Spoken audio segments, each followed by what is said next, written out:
GoLoud.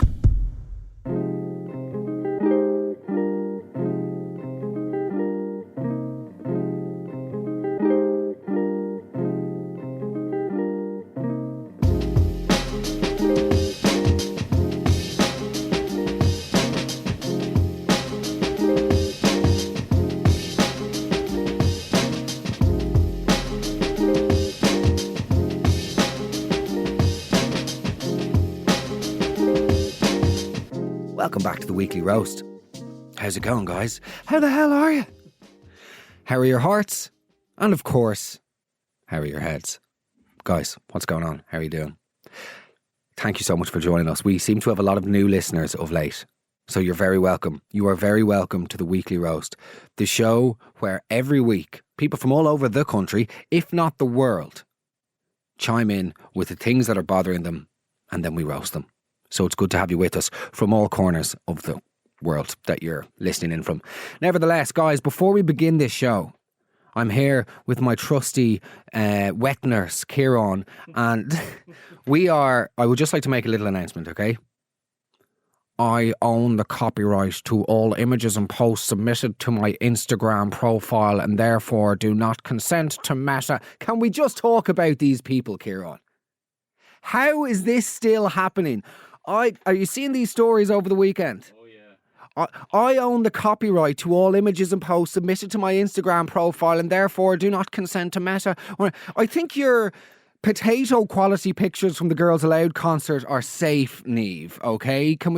I think the boys responsible for Cambridge Analytica aren't too concerned about an April dump featuring a few iced lattes, one Sunday stroll and your boyfriend Keith doing a half marathon, okay?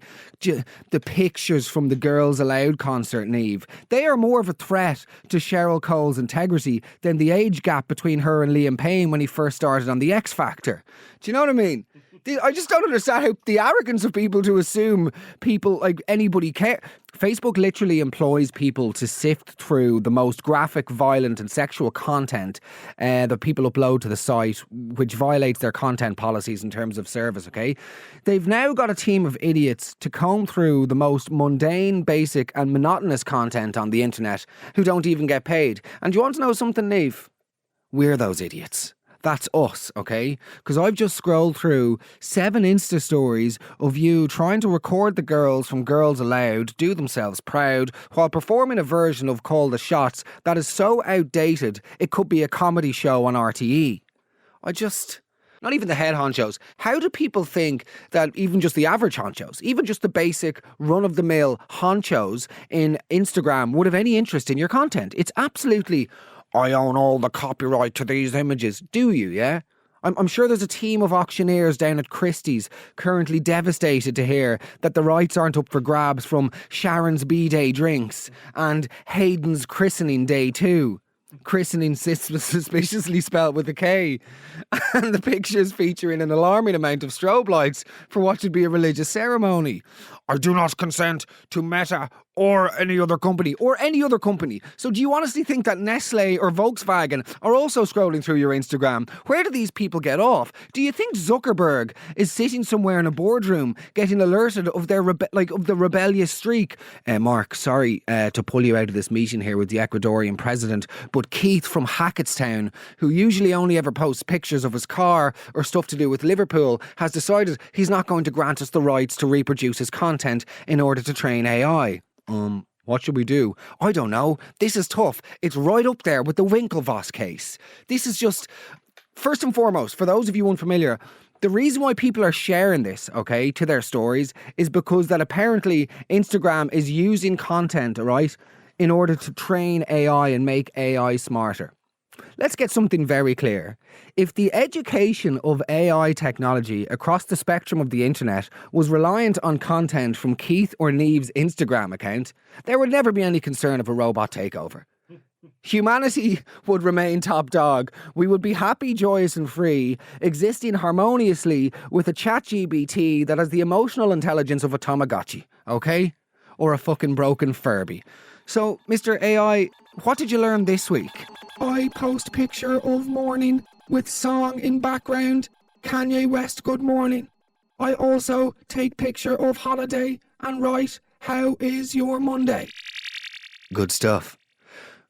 Just to finish on this, to everybody using Instagram, you've already accepted the terms and conditions in order to use the app, okay? You're on the platform. You don't get to take to the platform to say you don't want to play by the rules of the platform.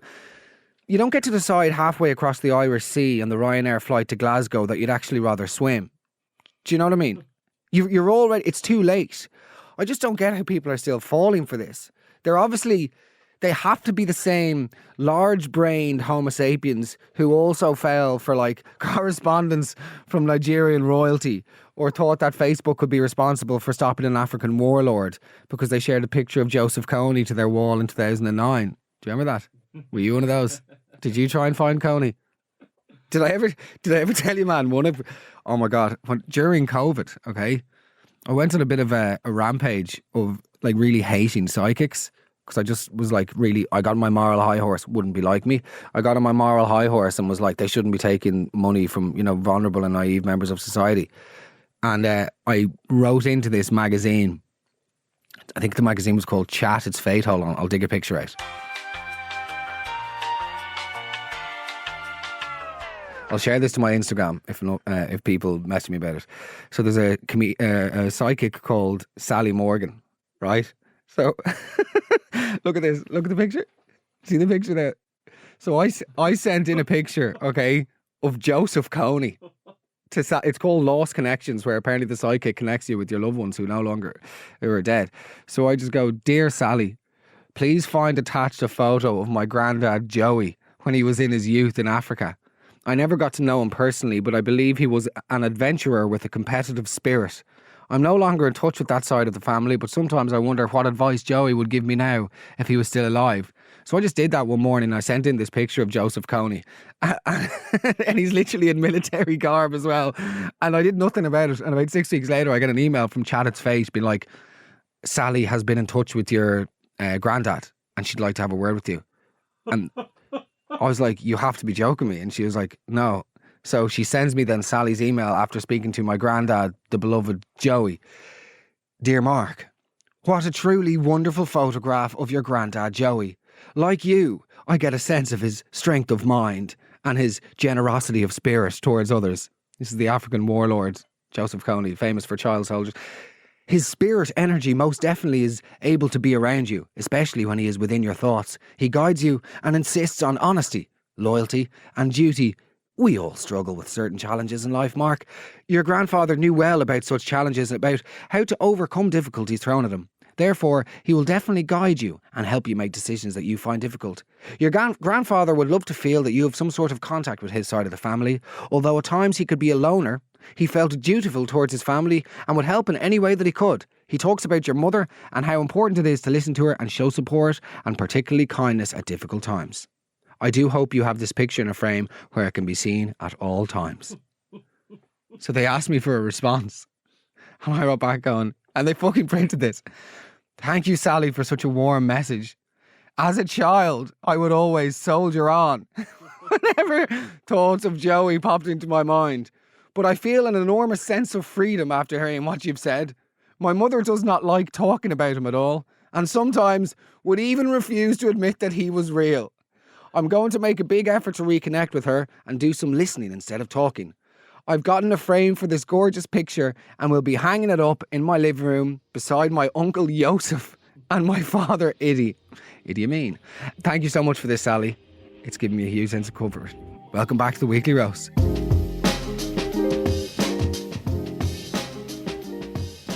Guys, it's the passive aggressive roast. Let's get into it. So I was in work. I don't know if this is going to be classed as passive aggressive or just a cunt. And a customer said that my makeup was nice and I was all happy and thankful and thinking I was gorgeous. And the manager said, you take a lot of pride in your face, don't you, and your makeup, but not with your body. Outrageous. Like, is that passive aggressive or is that just a cunt? Let me know. Well, as you all know, I don't have a potty mouth, so I'm not going to repeat that word, but I do think that that guy was a cunt. Yeah, like as in, That's just obnoxious. It's just rude. There's nothing passive about that. I think the whole idea of passive aggression is it has to be sort of it has to be on the surface something that they can get away with. Passive aggression requires the sort of technicality or the veneer of decorum and being polite, but then underneath it's just loaded with nastiness. So saying to somebody that they don't take care of their body, somebody wrote this in on Instagram yesterday. They're like, when people say, "Oh, you've got such a pretty face," just say pretty. Do you know what I mean? Because like by saying to somebody, "Oh, you've got such a pretty face," oh, brilliant, and then just like a bin bag full of custard as a body. Is that it? Do you know what I mean? Is that what you're saying? Like, oh yeah, no, look, your eyes are gorgeous, but then your body resembles a pillowcase full of cookie dough. Do you know what I mean? Or a fucking like, I don't know if that's passive aggressive, but it's rude. It's outrageous. On we go. Hi Mark, I was at a funeral a couple of years ago and a nun came up to me. I had my little boy in my arms and she was like, "Oh, hi, how are things? Haven't seen you since I taught you in school, blah, blah, blah." Then she asked me, "Was the little boy mine?" I said, "Oh yeah, he is." And she goes, "Where's your husband? Or is he here?" And I said, "No, I'm not married." And her exact words were, "Oh, he used to be such a nice girl," and walked away. Such a lovely woman. The fucking sanctimonious old wench. Can you... Kieran, did I ever tell you about when I was about 11 years of age, okay? I watched that movie, Sister Act, with Whoopi Goldberg. Oh, yeah. And I ended up watching Sister Act 1 and Sister Act 2 in quick succession. And afterwards I was like, Jesus, these movies about nuns are great crack. So then I stuck on the Magdalene Sisters. Oh God, Jesus Christ. Nevertheless, it went from Sister Mary to Sister Scary very, very quickly. It was quite the education for an 11-year-old me to learn about the wrongdoings of the church.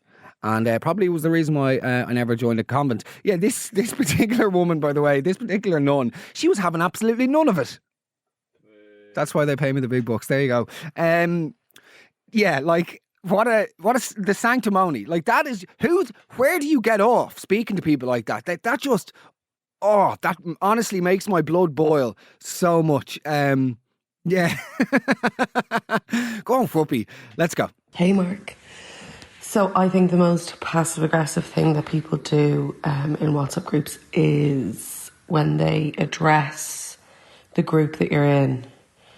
And all the people in the group saying, "Hey guys, just wanted to quickly say," and it's never quick. It's always the longest message. It's always followed by the longest message. And it's something that's so specific that one person did, but they address it to the group instead of addressing that person, and everybody in the group knows who's done it or who it was, and that person knows that they're talking about them, but it's the worst. Yeah, this is really good. This is real passive aggressive territory, isn't it? The sort of, hey guys, if everybody could please make sure that they've got their money in for the dinner by Friday, that would be great. I'm still waiting for one person, not naming any names, of course. And then after the dinner, "Hi guys, don't know if anybody was wearing size 9 Doc Martens and a pink dress last night, but somebody walked in shite all through mum's lino and she's currently crying and dad's threatening to leave her again. Who was it? If everybody could just Revolut me 470, only one person still hasn't. Do you know what I mean? To sweep up the shite off the lino. Neve, we're looking at you. You went off to collect Keith from the finish line of the marathon." That's a throwback gag. Nevertheless... Yeah, that is passive aggressive. It's like I get a lot of this whenever I meet people in public. Whenever I meet some of you, dear listeners, some people come up and we have a chat or whatever. I always get this. "Jesus, Mark, you're actually quite a nice guy." Sorry? "You're actually very nice. What were you expecting?" Or like, "Geez, you're actually I actually think you're bang on." "Oh, why are you saying it like that?" As if there is a list longer than Schindler's of people around the corner who don't think, do you know what I mean? Mark, can I just say something? I actually think you're very funny. What? Who's saying that? Who's saying otherwise? Well, obviously, assumingly, lots of people don't find me funny. Of course, there are. One can only assume thousands upon thousands of people out there who find my voice to be sort of irritating to the degree of like baby whinge, and my sort of, would you call it superiority complex? Would you call it delusion? Would you call it out of touch? Would you call me I don't know what. You can call me what you want. But yeah, the actuallys. Jesus, Mark, I actually think you're a nice guy. You know? I actually think you're very. Thank you. You've really offended me. On we go. Honest to God, telling you look so tired. Like, you're as well to tell me that I look like a complete piece of shite and nothing else. Anyway, you get over it, don't you? You do, but you don't. Like, telling somebody they look tired is passive aggressive 101. That is just like, I'm trying to think of a way to tell you that you look dog shit that's still appropriate for the workplace. Jesus, late night for you last night. No, I'm in recovery. I haven't drank in almost 3 years. All right, Mark. We get it. You released a book. Stop going on about it. Still available.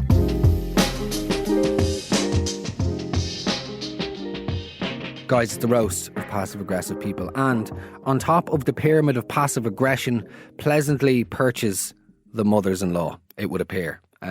Not mine, of course, but all of yours. We had thousands of submissions from people. We might have to do a full mother-in-law roast. Not just yet, though. Maybe we'll do that after Kieran returns from his wedding, which is next week. We had a few submissions of mothers-in-law who do seem to be the queens and kings of passive aggression. Here we go. My mother-in-law used to ring early on a Sunday morning, and if I didn't answer the phone, she would ask my sons, was I sleeping off a hangover? And then laugh. Yeah, if she's only joking, I think that's fine. And obviously, if it's loaded, if there's any truth behind it, like, you know, if you were sort of lying on the couch eating beans out of the tin in an unwashed wife beater with your foot in like a foot spa that you'd gotten off Temu, then yeah, you know, maybe she has a point. Otherwise, it's just a bit ratty, isn't it? It's just a bit like chipping away at you, which is actually part of the passive aggression. Do you know what I really hate? When people say something that's clearly a dig, but they do it smiling. You know, Jesus, Mark, I didn't think you'd be there. Like, Jesus, there's a course for... Jesus, something's changing there whenever you get up to help. Some, like, you know, there's someone's cleaning up after dinner. Jeez, haven't seen that happen before. Brilliant. You're smiling, but you're being a rat. Do you know what I mean? Bastards. Fucking chipping away at me. Let's go. Hi Mark, so yeah, my mother-in-law was dying to know the gender of the baby because I told her from the get-go that I wasn't finding out the gender because we wanted to keep it a surprise. And every time I had a scan, she was getting thicker and thicker that we didn't find out. So she resorted to actually asking my husband if, when I was going out of the room with the midwife, would he be able to ask the doctor what the gender of the baby was. Keep to himself, tell her, not tell me that he knew. So I had to warn my doctor and my midwife that nobody was to know the gender of my baby. What is it that people over the age of 75 have such issues when it comes to gender? Like, just fucking stop. Just stop.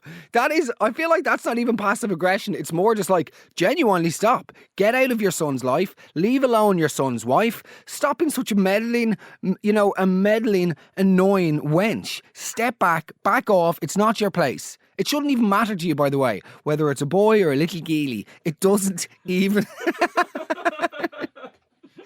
It doesn't even matter. On we go.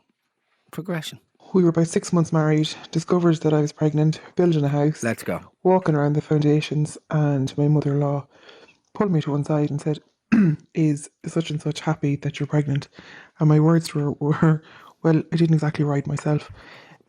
So that didn't go down too well. And then also when we told her that I was pregnant on my second child, her reaction was, oh great, we can take the first one that you won't be bombarded with 2 kids. So, yeah. Needless to say, they're exes for a reason. Okay, well, like, hold on a second now. There's a little bit of analysis needs to go on. You were very quick to tell your mother-in-law that you didn't ride yourself. I mean, let's be honest, Susan, there's There's etiquette. You're walking through the foundations of your house and your mum-in-law sort of just goes casually, oh, and so is Dermot happy? I think that's a reasonable enough thing to say for you to be like, well, he didn't fucking ride himself, did he there, Jack? He didn't get down on all fours. Sorry?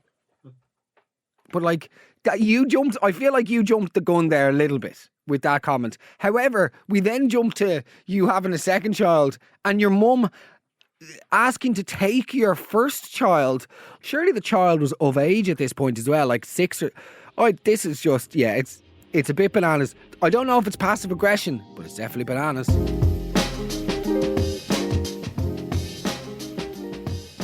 Oh, I hope you're enjoying this, guys. It's the weekly roast every Wednesday on the GoLoud app or wherever you get your podcasts. And remember, if you are new to us, you're very welcome. It's great to have you with us. And also there's like 21 episodes for you to enjoy in the back catalogue now. Please get stuck in. Please tell a friend. And as I said, please send me a DM if you're enjoying the show. If you've any suggestions, if you've any recommendations on things you'd like roasted, shoot me a DM on Instagram at Mehigan Mark. Furthermore, there are some updates coming soon regarding a other project, but we cannot say anything yet. So we'll just do the delighted to announce whenever we are eventually delighted to announce. It's the weekly roast. We're roasting passive-aggressive people. Let's continue. People who love to say no offence, but then go on to hurl a load of insults at you, like they can't help but tell you everything that has gone through their head when they look at you. Yeah, people think that no offence is just carte blanche to document every single character flaw I've ever displayed. It's up there with somebody that says, now look, I'm not getting involved, and then they proceed to get involved.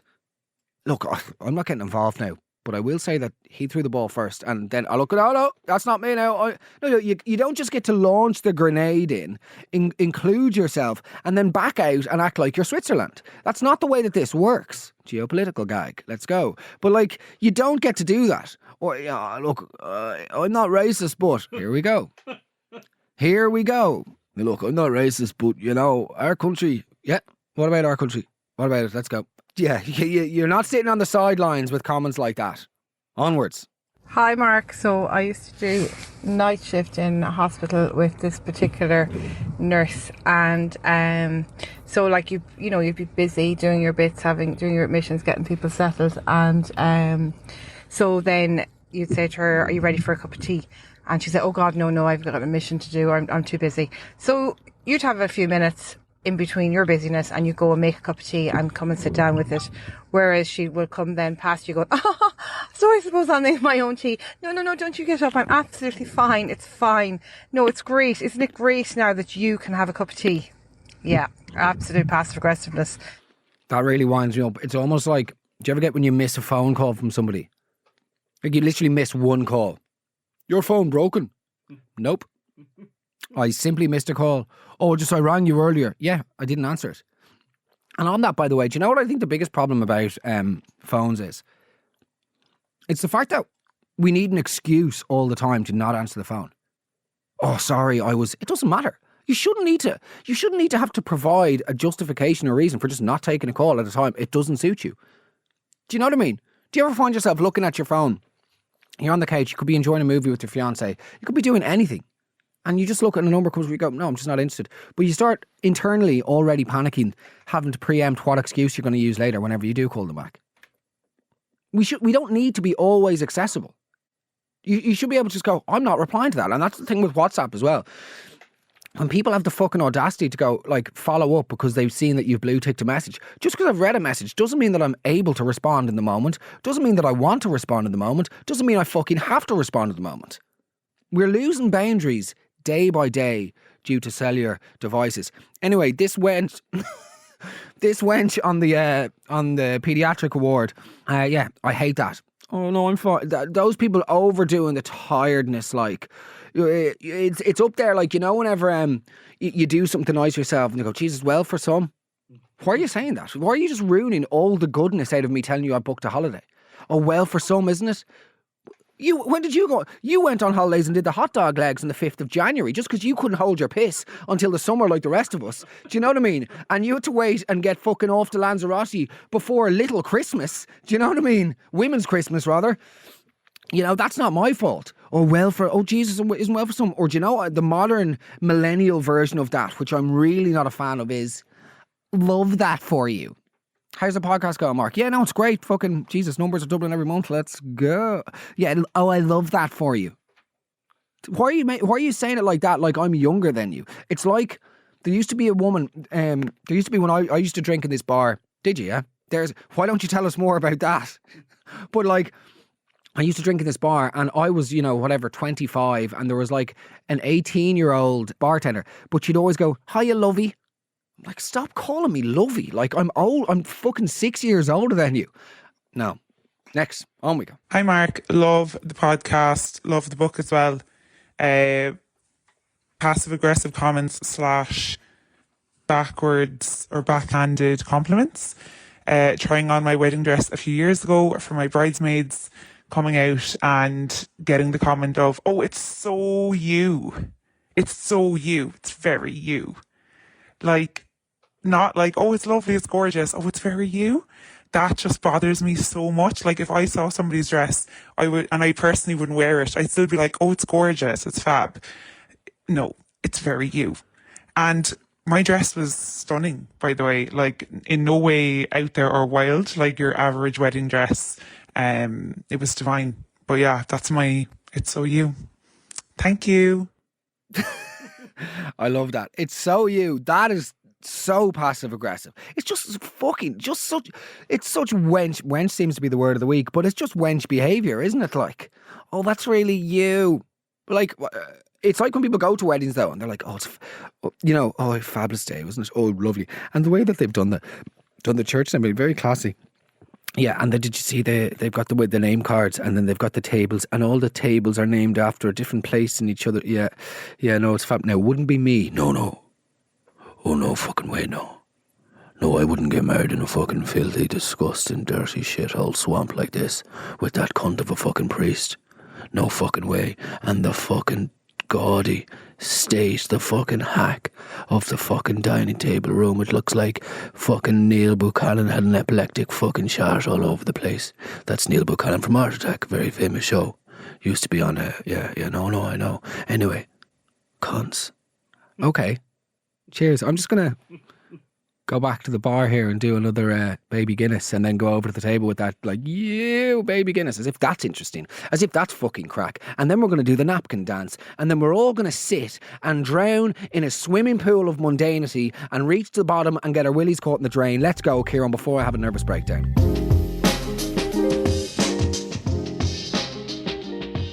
Okay, guys, we're here at the final stage of the weekly roast on passive-aggressive people, and this one is slightly different than the rest of the submissions. I would be very interested in getting your opinions and your thoughts.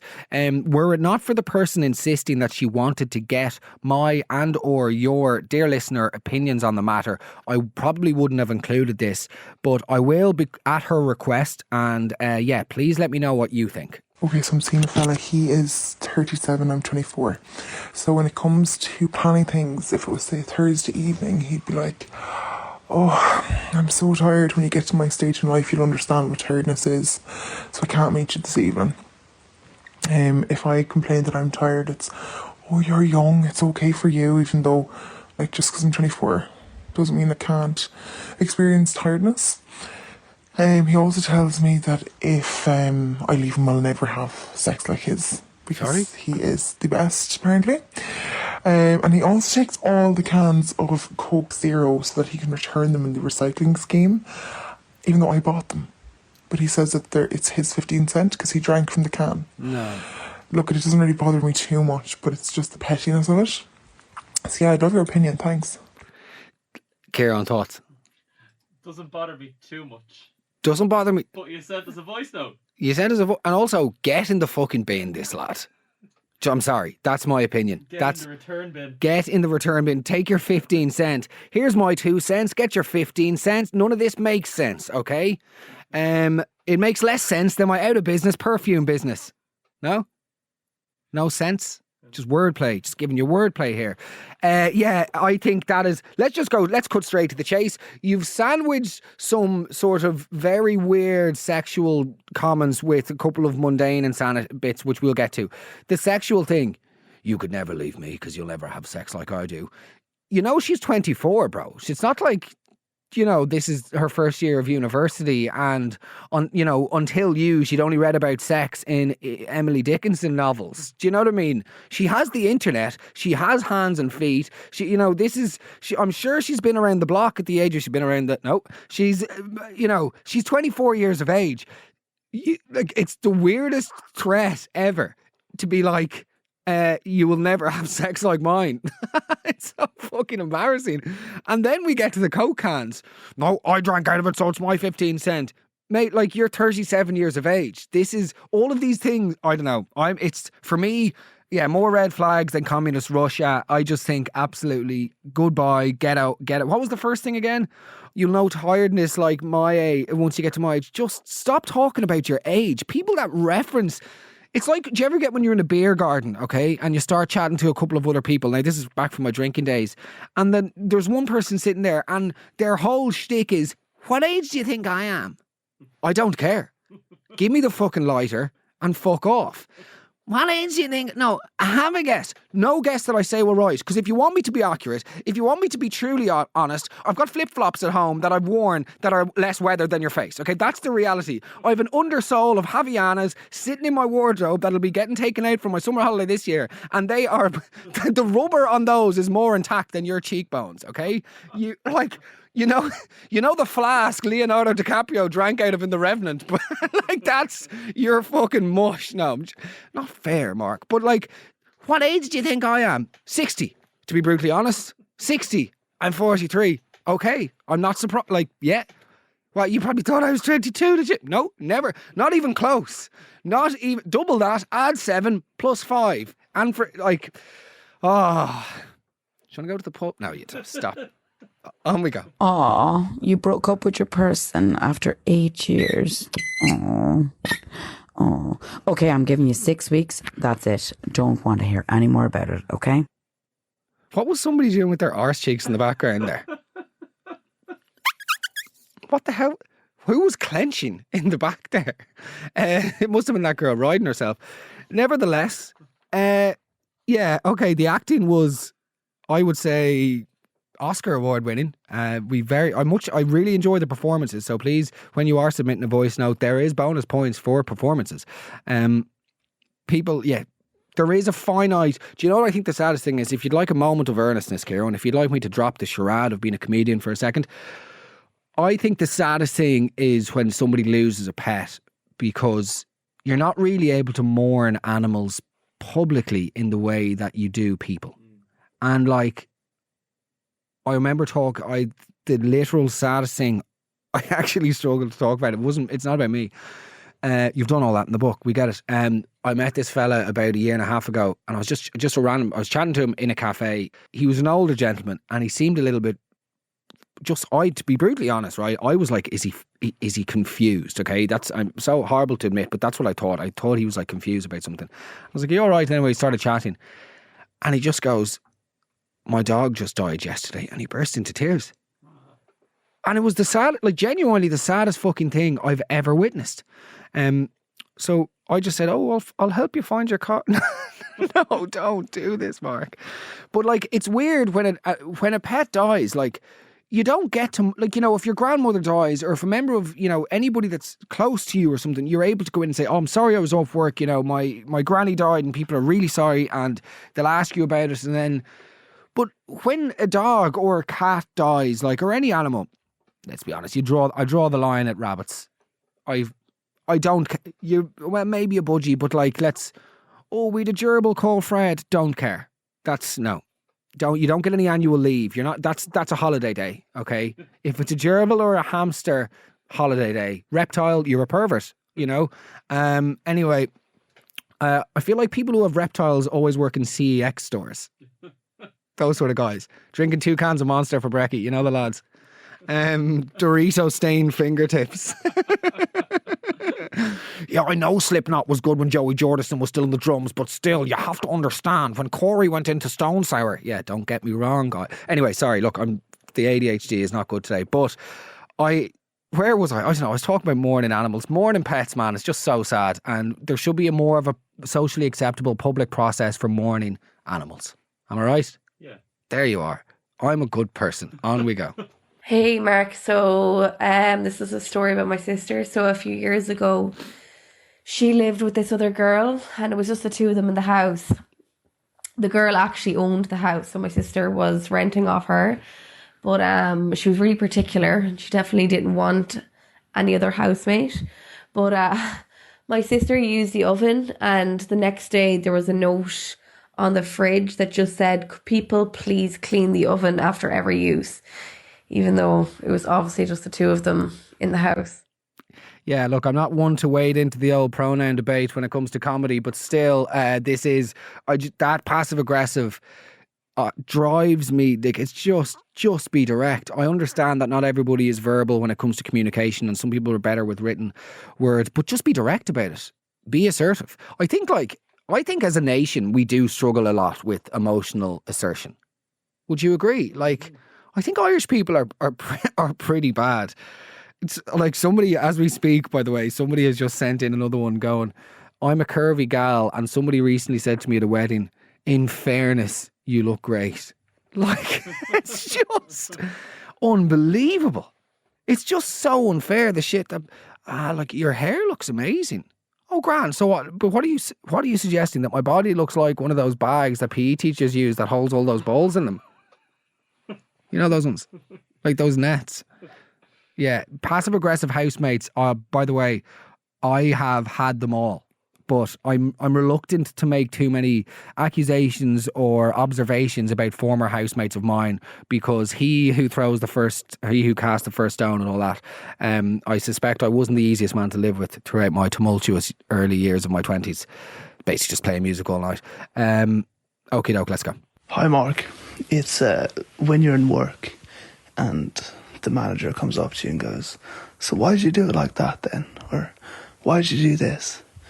And you're standing there, you know full well you've messed up, but you're expected to explain yourself, and then he's gonna tell you why you're wrong and tell you how to do it differently.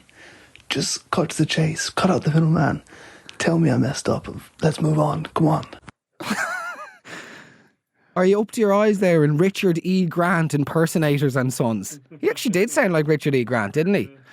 To be honest with you, I don't know if this is a hot take or a cold take or a bad observation. Richard E. Grant is sort of lost on me. I'm sort of like, we get it. We get it, Richard, at this stage. We get the shtick. I'm sort of, okay, I've had enough. You know? It's the same thing over and over again. Nevertheless, I can't ever imagine something like that. Nevertheless, yeah, okay. I'm just going to read one out now, okay? Because this is, I think we're going to have to award this the prize of the most passive aggressive activity and contribution to the show. So I received this one, and the woman who submitted it yesterday said that she can't do a voice note because she has a specific accent. I'm obviously not going to read out the accent because that would be it would just completely give it away, and I don't know how to do Luxembourg, and brilliant. Anyway, here's her story, okay? See what you think about this in terms of passive aggression. I invited a friend over to mine one evening for a catch up, and we got talking about the cryptic stories and posts that our passive aggressive friend puts up. We decided to then put it to the test to see if maybe we were reading too much into things or if she was a hardwired attention seeker. So I put up a picture of my friend who was with me sitting in my living room with a stupid caption like, "Catch-ups with this one." Passive aggressive friend was one of the first people to see the story, and no joke, within 10 minutes she put up a story about fake friends. It was so scarily fast, and now I'm convinced that she has a library of cryptic posts ready and waiting. That's completely fucking insane, isn't it? But it gets better. It gets even better. Hold on, where's the... Oh, here we are. Now, to make it even more aggressive, after a few glasses of wine, we decided to do a further forensic analysis of the situation, which you've got to love. You've got to love the old Harriet the Spy. Anyway, we discovered that passive-aggressive friend will like every single one of my Instagram posts, except for the ones where it might be a picture of myself with a friend that's not her. And she does the same to our mutual friends account too.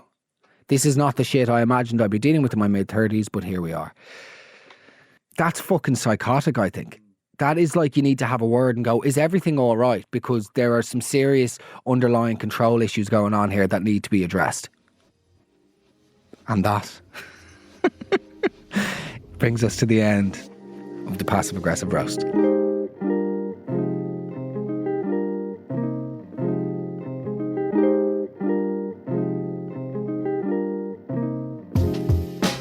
Guys, thank you so much for listening to the weekly roast on Passive Aggressive People. Thank you so much to everybody for supporting the show by listening to it and sharing it with your friends and help spreading the good word of the roast.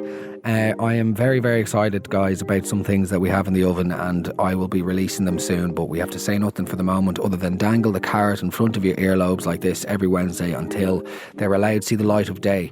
But listen, genuinely, thank you so much for your support. It means the world to me. If you could send me a DM on Instagram, let me know if you're enjoying the show. Let me know if you'd like anything changed. Let me know if you'd like anything included, added, what have you.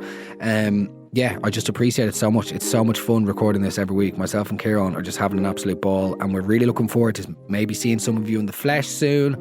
We're really looking forward to maybe hitting the road and going around Ireland. There's lots of things that could be done with this show that we're just very excited about. So yeah, just thank you so much.